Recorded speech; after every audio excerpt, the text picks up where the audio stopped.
Once, it was believed that the land of Earth is all in the same place.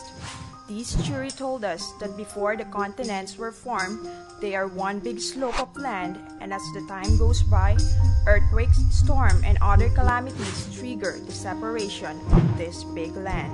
The tectonic plate theory is close to be proven by the Austronesians, and this is the start of our journey. Austronesians are a big group of various tribes of people. Most consist of Asian race.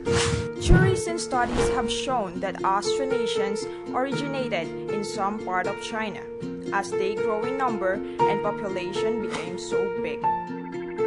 They embarked the amazing journey that spread their bloodline all over East Asia and to the West. They landed in the Philippines, from Luzon to Mindanao. Austronesians have found and settled a bit in our country. Searching for food and place to rest, the group is so big that other Austronesians decide to stay and live to some islands of the Philippines. Naturally, the Philippines are an ideal place for Austronesians, for they are good fishermen and seafarers. Our country consists of many islands that they adapted well to the environment we have.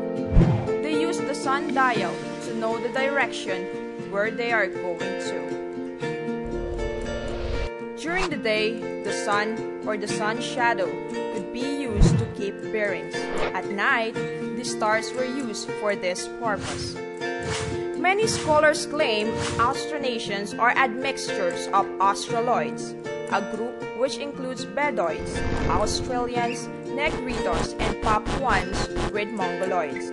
The common features of an Austronesian type were short-faced, high skull, mild epicanthic fold, mild alveolar prognatism, shovel-shaped incisors, and mesorrhine. We Filipinos share some of these traits today.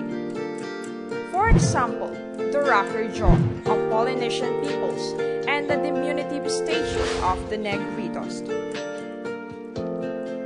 Austronesians tend to have brown complexion with dark, straight to wavy hair that is coarse and thick, and dark eyes. Occasionally, blondissima occurs in infancy, or reddish-brown hair, or streaking is present.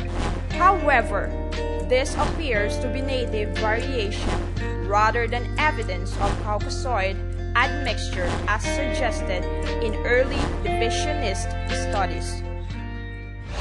The common heritage that we share with the Austronesians are visible in the occurrence of specific cultural characteristics such as tattooing, features of ethnographic and prehistoric art styles, and social characteristics such as concern with birth order of siblings and a reverence for ancestral kin group founders.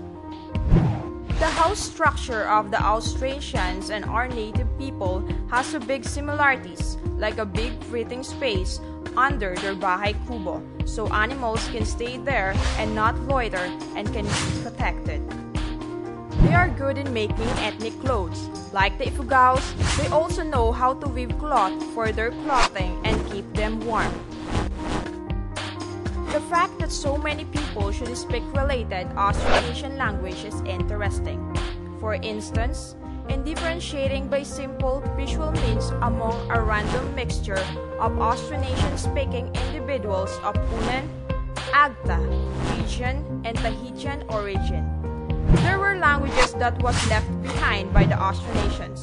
As of today, we still use some of the like isda, anak, basa, mata, lalaki, and etc. As they traveled, the physical appearance of the remaining Austronesian tribe changed as they go on to their journey. The Austronesians traveled from top of Taiwan to Philippines and across Southeast Asia.